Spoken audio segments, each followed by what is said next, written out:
오늘 봉독하신 말씀 속에 나타나고 있는 여호람 이스라엘 왕은 그의 생애를 통하여서 하나님의 축복을 받을 만한 특별한 이유가 별로 없는 사람입니다.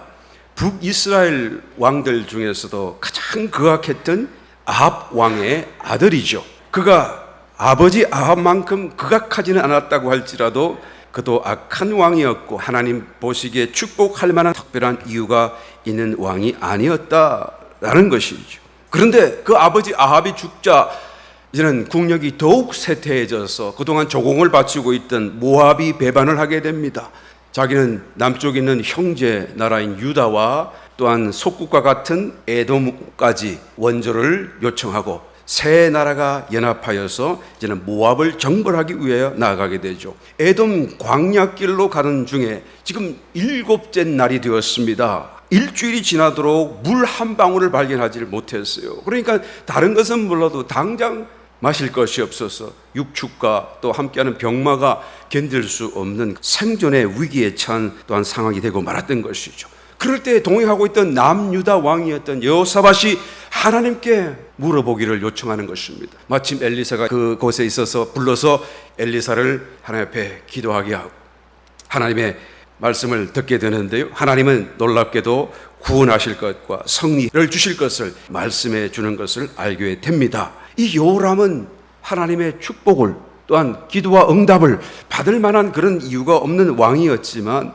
하나님의 뜻을 여쭈었더니 하나님이 적시로 응답하시고 축복과 승리를 약속하는 것을 보게 됩니다. 그런데 그것은 사실 자기가 먼저 제의한 것이 아니고 동행하던 남유다 여호사밧 왕이 제의를 했던 것이고 거기에 따라서 하나님께 또한 물었더니 하나님이 단박에 응답하시고 또한 축복하시는 것을 보게 되는 것입니다.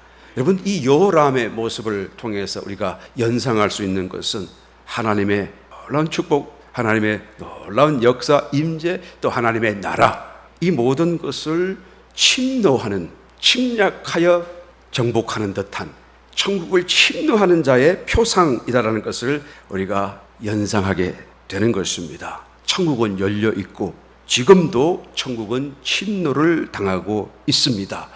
여호람 같은 이런 사람도 천국에 들 수 있고 하나님의 놀라운 임재를 체험할 수 있고 또 하나님의 축복을 체험할 수 있다는 것을 이 말씀이 강력하게 우리에게 웅변적으로 말씀하고 있는 줄 믿습니다. 주님께서 마태복음 11장 12절에 그러므로 세례 요한의 때부터 지금까지 천국은 침노를 당한다, 침노하는 자는 빼앗게 될 것이다 라고 말씀하는 거예요. 이 침노라고 하는 이 단어는 뭔가 좀 불법적으로 강탈하는 듯한 뉘앙스를 풍기는 단어 아니겠습니까? 주님께서 이 단어를 굳이 쓰신 이유가 무엇일까요?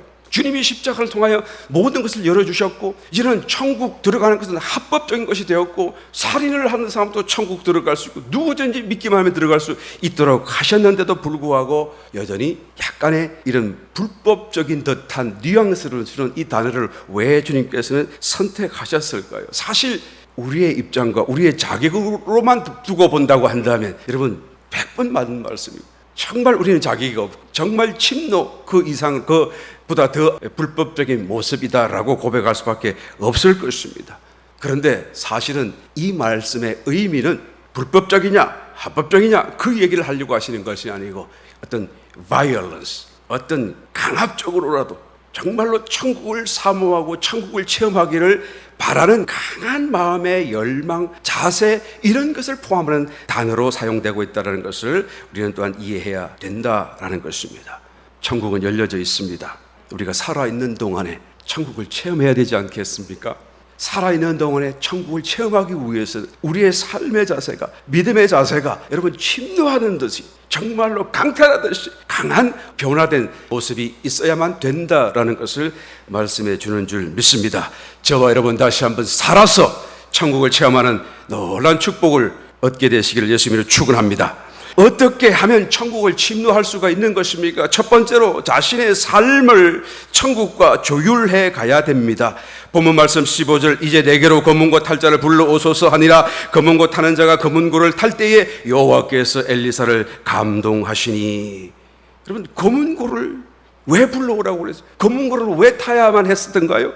왜 검은고 이 시점에 여러분 전장으로 지금 가고 있는 중이고 길 도상에 있는데, 물론 하나님을 찬양하는 것은 100번 지당하고 언제든 해야 될 일이겠지만 왜 하필 이때에 꼭 검은고를 타야만 했을까? 왜 꼭 검은고였어야만 했을까? 우리는 질문해 보지 않을 수 없어요. 여러분, 검은고 하면 무엇이 가장 먼저 생각납니까? 이것은 줄악기, 현악기라고 그러죠. 현악기들은 항상 그것을 연주하기 전에 이게 띵동 띵동 띵 하면서 이게 조율하는 게 있죠. 조율을 해야 돼요. 왜냐하면 이 줄 자체가 이게 느슨해지기 때문에. 그래서 제대로 이것을 소리를 내기 위해서는 항상 그것을 조율을 먼저 해야 되는 필요가 있습니다. 그래서 검은고 하면 생각나는 게 조율, 그죠? 조율하고 그리고 찬양을 드려야 되지 않겠어요? 이것이 자동적으로 연상되는 부분이 바로 이 검은고가 가진 단어의 의미라고 할 수가 있는 거예요. 왜 검은고를 탔습니까? 지금 하나님과 뭔가 지금 조율하고 하나님과 뭔가 맞추어서 하나님과의 것을 받아내기 위해서, 알아듣기 위해서 엘리사라고 할지라도 조율할 필요가 있다라는 것을 연상케 해주는 하나의 상황이 아닐 수가 없어요. 여기서 엘리사를 감동하시니라고 이 말씀 자체도 히브리 말로 하야라는 뜻인데요, 이 말은 존재한다는 뜻이에요. 그냥 있다, 발생한다, 그런 의미죠. 상당히 포괄적인 의미의 단어인데요, 이 말씀을 그대로 해석을 하자고 치면 그가 검은고를 탈 때에 여호와께서 엘리사를 감동하시니가 아니고 여호와께서 엘리사와 함께 하시니, 그 말이에요. 여호와께서 엘리사에게 와 계시니, 그런 뜻이에요. 그래서 킹 제임스 버전에서는 이렇게 해석을 합니다. The hand of Lord came upon him. 그죠? 검은고를 탈 때에 갑자기 하나님의 손이 그 위에 임하셨다라고 얘기하는 거예요. 그러니까 조율이 되는 그 순간, 천국과 조율이 되는 그 순간 이제는 하나님의 그 임재를 지금 느끼기 시작하는 거예요. 사실은 멀리 계셨다가 그때 마침 오신 것이는 그런 의미가 아니라 이제는 뭔가를 지금 연결되었다, 그런 의미가 바로 여기에 담겨져 있는 것입니다. 여러분, 영적인 세계와 우리가 살아가는 이 물질적인 세계는 동시에 같은 공간에 서로 공존을 하고 있지만 서로를 연결할 수 있는 어떤 매개체가 없어서 마치 없는 것 같이 느끼고 살아가요. 우리가 만약에 눈이 고장이 났으면 앞에 있는 것을 보질 못해요. 그러니까 내 앞에 무엇이 있어도 나에게는 마치 없는 것 같이 여겨지는 것처럼, 내 코가 고장이 나게 되면 맛있는 음식의 냄새가 막 지나가도 나는 그 맛있는 음식이 나에게는 없는 것 같이 느껴지는 것처럼, 여러분, 그것을 느낄 수 있는 어떤 매개체가 없기 때문에 영적인 세계를 마치 없는 것 같이 생각하며 살고 있더라라는 거예요. 영적인 세계는 여러분, 우리가 죽은 뒤에 가는 먼 곳에 있는 것이 아닙니다. 같이 있어요. 공존하고 있어요. 우리가 못 느끼고 있을 뿐이죠. 우리가 죽는 그 순간, 죽음이라는 과정을 통해서 우리가 그 영혼이 우리 몸을 빠져나오게 되면 저절로 영의 세계를 보게 되죠. 저절로 빠져나온 물질의 세계도 보게 되어져요.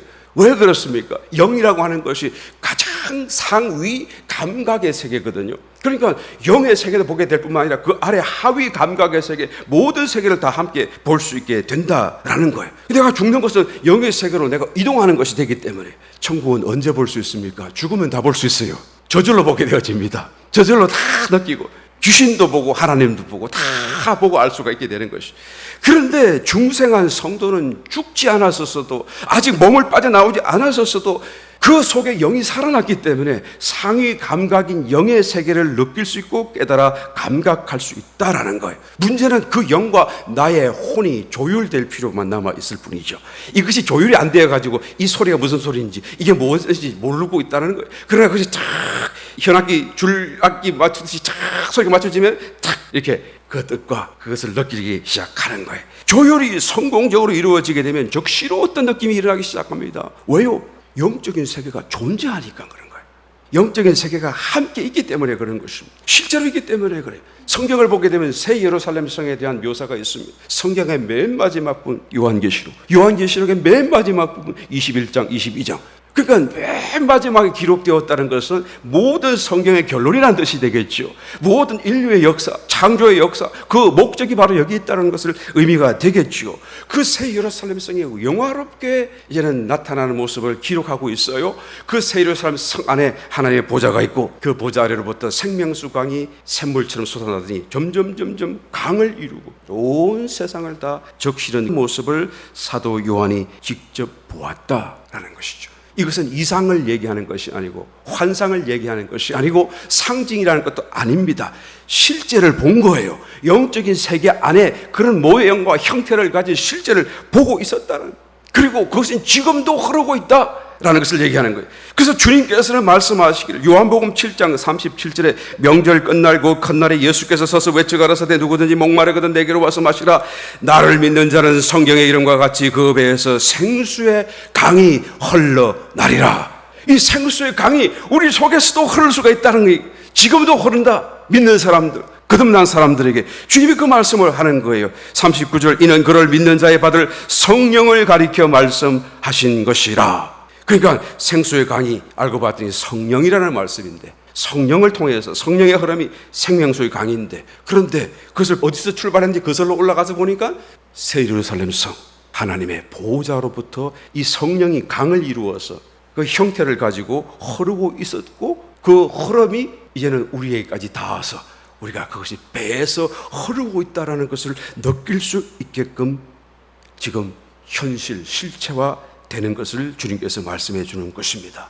여러분, 소리의 그 공명이라는 것을 아시잖아요. 모든 사물이 자기의 고유한 진동수, 주파수를 가지고 있지요. 그런데 그 진동수가 같아지게 되면 두 개가, 그러면 그것이 같이 막 교감을 하면서 더 크게 울리게 되잖아요. 그러니까 성악가가 노래를 다 부르고 있는데 갑자기 테이블에 있는 그런 유리잔이 팍 하고 깨져버리는 이유가 뭐죠? 이 소리가 올라가면서 그 진동수가 딱 일치가 되는 순간 울리면서 한 소리를 만들면서 진동의 폭이 커져가지고 견디지 못하고 터져버리는 거예요. 마치 이와 같은 원리 속에서 그 하늘의 어떤 상태 또 세계와 조율되어서 하나의 길을, 루트를 우리가 형성하게 되면 그 진동이 흘러 들어오고 우리 속에 어떤 느낌으로 일어나게 되어진다라는 거예요. 그래서 문제가 있을 때 기도를 하는데 여전히 문제가 있고 여전히 삶의 형편이 달라진 게 없는데도 불구하고 우리의 마음속에 어떤 평안함을 느낀다고 하는 것은 바로 이와 같은 영적 공명, 조율된 상태에서 일어나는 하늘나라의 어떤 흐름, 임재, 체험이라고 말할 수가 있는 것입니다. 이와 같은 삶을 사는 사람, 자신의 삶을 조율하는 그 사람은 천국을 살아서도 체험할 수가 있는 줄 믿습니다. 어떻게 조율한다는 게 무슨 뜻입니까? 구체적으로 생각을 사용하라. 성경이 너무나 단순하게 말씀하고 있습니다. 우리의 마음을 조율하는 것입니다. 우리의 혼의 영역을 조율하는 것입니다. 영에는 아무런 문제가 없어요. 그러나 우리의 혼은 조율할 필요가 여전히 있는 것이죠. 골로새서 3장 1절 그러므로 너희가 그리스도와 함께 다시 살리심을 받았으면 위의 것을 찾으라. 거기는 그리스도께서 하나님 우편에 앉아 계시느니라. 위의 것을 찾으라 그랬는데 그럼 어떻게 찾습니까? 2절 위의 것을 생각하고 땅의 것을 생각지 말라. 찾는 것이 생각으로 찾는 것이, 조율하는 것이 생각으로 조율하는 것입니다. 위의 것을 생각하는 거예요. 땅의 것을 생각하지 않는 거예요. 이것이 생각으로 천국과 조율하는 것이죠. 위의 것이 무엇인가요? 다가올 내세를 생각합니다. 하나님의 약속의 말씀을 생각합니다. 하나님을 생각합니다. 모든 좋은 거룩한 것들을 생각합니다. 그리고 다 세속적인 것을 생각지 않습니다. 필요한 것만 생각합니다. 그리고는 점점 생각의 양을 위의 것으로 채워가게 되면 하늘나라와 조율되어지는 거예요. 나의 생각이. 그리고 나의 입술의 언어를 바꾸게 되게 되면 이제는 생각뿐만 아니라 내 육체까지도 하늘나라에 조율할 수 있는 놀라운 축복이 되어지는 것입니다. 감기 증세가 일어나게 되면 감기가 들어오네. 감기가 들어왔나 봐. 이거 코로나 아닐까? 코로나 나 큰일 났네. 이 죽을 수도 있는데 이렇게 하면서 막 두려움을 가지게 돼요.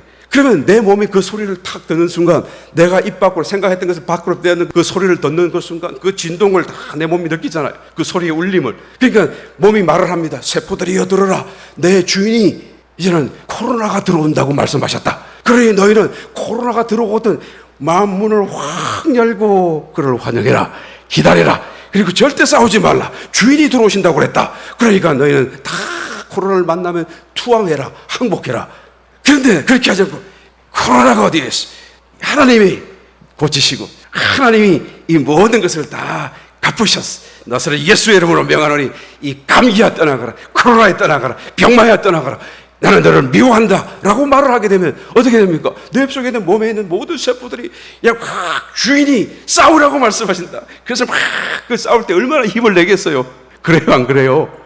내 세포가 일어나가지고 막 주인이 싸우라고 그런다. 이긴다고 그런다. 하나님이 함께 하신다고 그런다. 그러면서 싸워서 여러분 그것을 고쳐내는 거예요. 그러니까 내 육신이 다 그렇게 척척척척 바뀌어지는 거예요. 하늘나라와 하나님의 역사가 일어날 수 있도록요.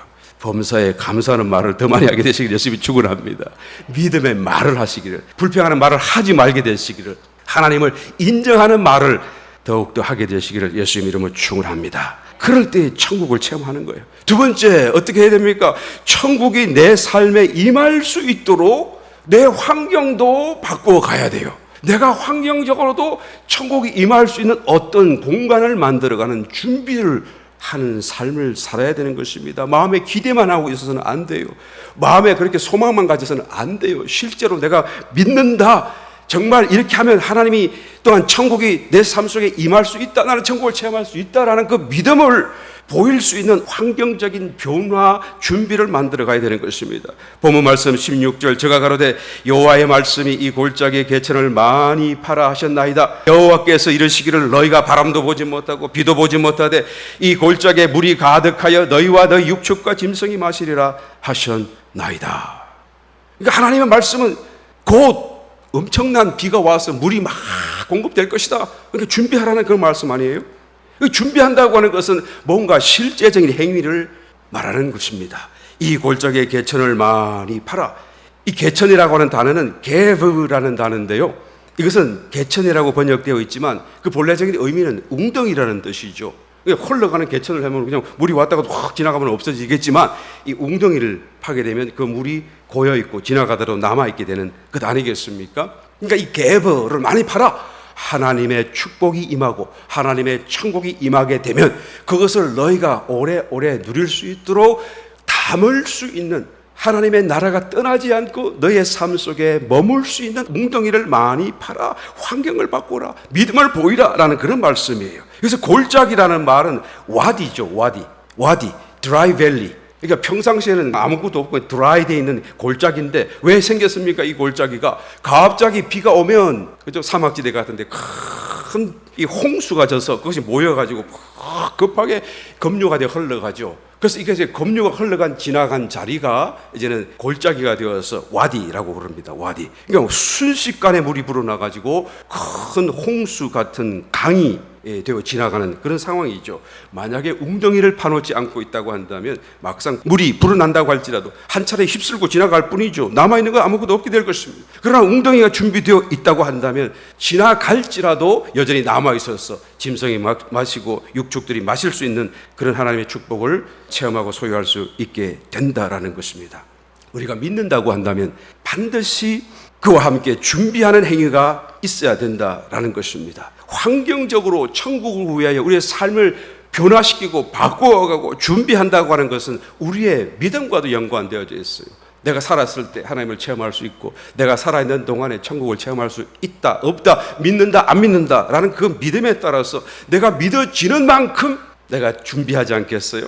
이미 목이 너무 마른데 이제는 곧 죽을 것 같은데 아직 오지도 않은 그 홍수를 기대하면서 웅덩이를 판다는 것은 마지막 생명을 걸고 하는 큰 공사가 아닐 수가 없을 것입니다. 믿음이 없이는 할 수 없는 일이죠. 그래서 믿는 만큼 많이 팔 수 있게 될 것입니다. 또 판 만큼 채워지게 되겠죠. 그런데 문제는 대개의 사람들이 너무 조금만 파고 말아요.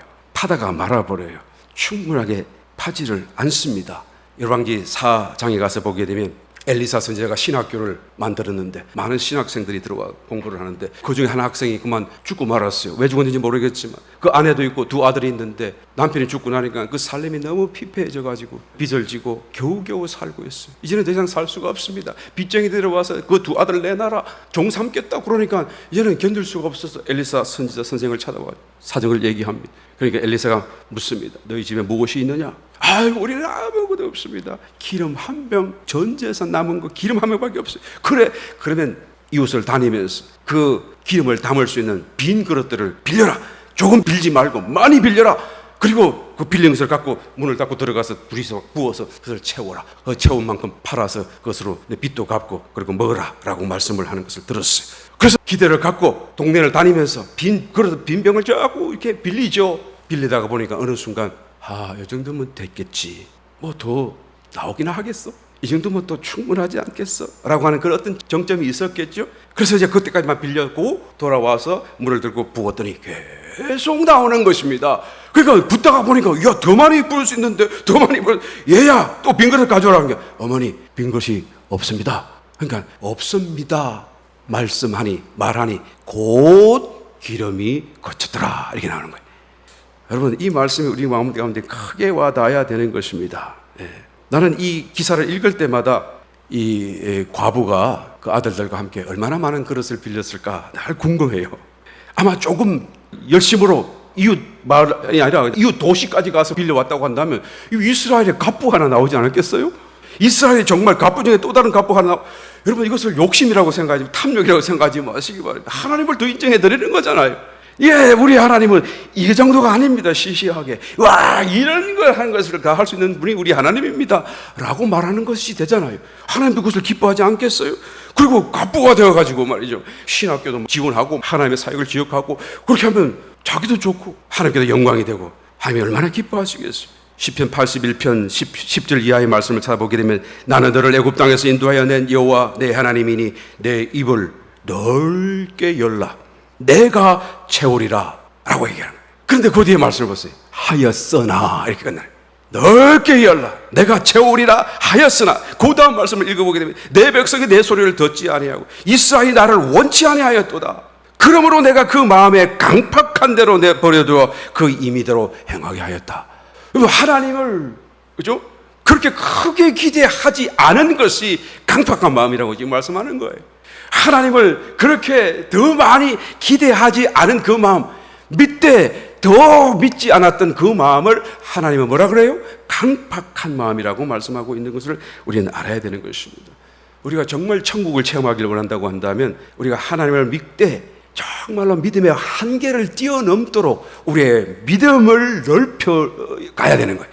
이 넓히는 작업이 반드시 일어나야 돼요. 그럴 때 천국이 체험되어지고 하나님의 놀라운 축복과 역사가 체험되어지는 것입니다.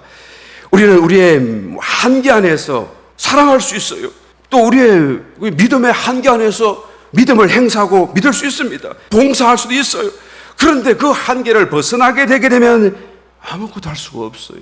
아무것도 못하니까 원망하고 시비하고 낙담하고 좌절하고 불평하는 것밖에 없는 거예요. 그나마 또 자기만 안 합니까? 남이 하겠다는 것까지 끌어내리고 해서 믿음으로, 내 믿음이 안 되니까 남의 믿음도 그냥 네 믿음까지 좀 따라가겠다는 그런 자세를 취하는 것이 아니라, 그게 무슨 말이야, 하지도 말라 생각지도 말라 끌어당기는 이런 삶을 살고 있지는 않은가라는 것입니다. 사실은 여러분, 여기 이 어떤 한계를 극복해야 우리는 하나님과 올바른 교제를 시작할 수가 있다라는 것입니다. 여기서부터 정말로 우리가 제대로 된 신앙생활의 체험이 일어난다라는 거예요. 벼룩은 여러분, 이 근육이 얼마나 발달했는지 무시하지 마시길 바랍니다. 그 작은 벼룩이 근육이 얼마나 잘 발달했는지 자기 몸보다, 신장보다 200배로 점프를 할 수 있는 그런 근육을 가지고 있답니다. 그래서 팍 튀는데 그걸 잡아다가 유리병 속에 집어넣고 탁 이렇게 칸막이로 유리병 가운데 좀 투명한 막을 설치해 두게 되면 이놈이 팍 튀다가 부닥치잖아요. 떨어지고 팍 튀다가 부닥치잖아요. 나중에는 요만큼만 탁 뛰고 딱 떨어져요. 나중에는 이게 치웠어요. 근데도 요만큼만 뛰고 탁 떨어져요. 자기가 스스로 이런 놀라운 능력이 있음에도 불구하고 요만큼만 자기가 스스로 자기에게 한계를 지어버린다라는 것이. 그리고 사람도 비슷해요.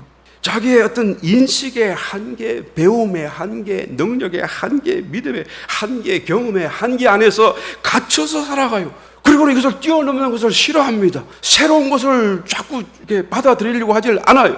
여러분, 다른 것은 몰라도 신앙은 그렇게 해서는 안 되죠. 신앙이라는 것 자체가 이 가운데 있는 유리막을 걷어내는 것이기 때문에 그래요. 우리의 한계를 뛰어넘는 것이고 우리가 할 수 없는 것을 할 수 있다라고 믿음으로 받아들이는 것이 신앙이기 때문에 그런 것입니다. 저와 여러분들은 믿음의 자녀인 것을 믿으시면 아멘 하시기를 바랍니다.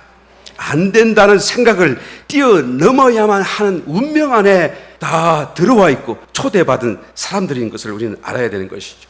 하나님을 더 많이 믿게 되시기를 예수님 축원합니다. 하나님을 더 크게 믿게 되시기를, 더 크게 인정하게 되시기를 예수님 이름으로 축원합니다. 그것이 영적이든지 간에 물적이든지 간에 여러분, 나의 믿음의 한계를 더 높이는 것이라고 한다면, 넓히는 것이라고 한다면 그것을 통하여 천국이 임하는 것이고 그것을 통하여 내가 하나님을 체험하게 된다라는 것입니다. 내가 지금 하나님을 체험하고 살고 있고 하나님의 천국 안에서 살고 있다라고 생각하는 사람들은 믿음을 확정할 필요 없어요. 괜찮아요. 그렇게 사시면 되는 거예요. 믿음이 이미 넓은 것입니다. 한계가 없는 것입니다. 그러나 나는 하나님을 체험하지 못했어요. 나는 천국을 아직도 잘 몰라요. 라고 한다면 자신의 믿음의 한계를 반드시 넓혀가게 되시기를 예수님 이름으로 축원합니다.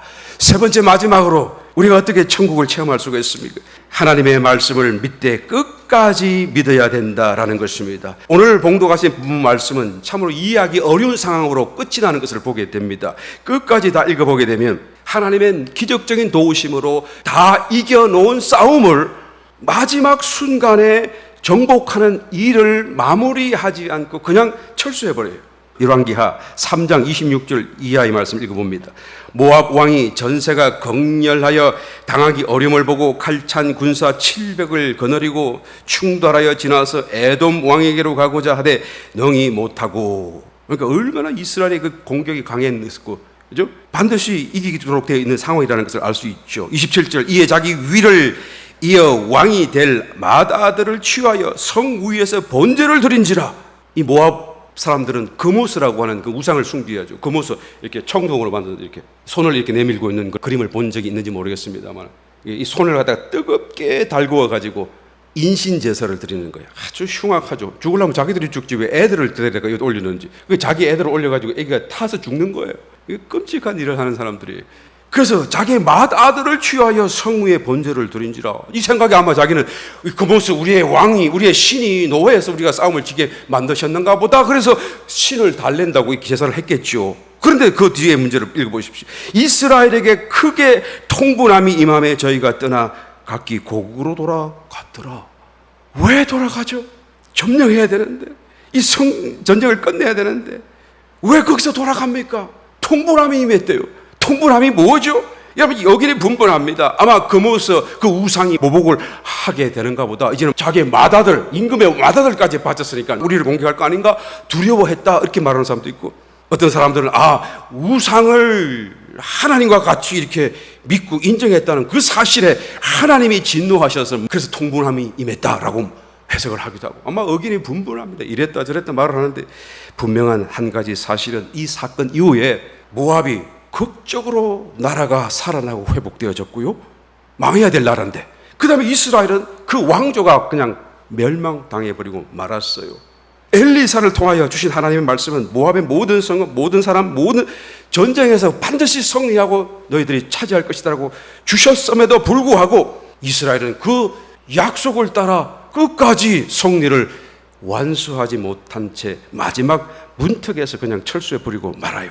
왜 그랬다고요? 통분함이 그 이유였다는 거예요. 자기들의 감정, 자기의 판단, 자기의 생각을 하나님의 말씀과 믹스를 하는 거예요. 하나님은 승리한다고 그러는데 자기의 감정을 믹스를 하니까 그래도 지금은 아닐 수 있잖아. 그러고 그냥 하다가 말고 떠나가 버리는 거예요. 이스라엘은 멸망당하고 이 모압은 회복하여 나라가 크게 일어나서 나중에 이스라엘을 정복할 만큼 강한 나라로 일어나는 것을 보게 되는 것입니다. 여러분, 하나님 말씀을 믿되 끝까지 믿어야 돼요. 그래야 천국을 체험하는 것입니다. 하나님 말씀에 자기의 감정, 자기의 의견, 자기의 생각을 더하고 빼고 가미해서는 안 됩니다. 그냥 믿어야 돼요. 그냥 순종해야 되는 것입니다. 의외로 많은 성도들이 이 부분에서 실패를 해요. 신명기 2장을 읽어보게 되면 모세가 이스라엘 백성들, 출애굽한 이스라엘 백성들 1세대는 다 광야에서 죽어졌고 이제는 2세대를 이끌고 하나님의 약속의 땅으로 들어가는 그 순간의 장면을 묘사하고 있어요. 과거를 회상합니다. 그리고는 2세대 백성들 앞에 하나님의 말씀을 기억하며 다시 한번 설교를 하죠. 그 설교하는 자리에 그런 말씀이 나와요. 우리가 가데스 바네아에서 떠나 이 세렛 시내를 건너가기까지.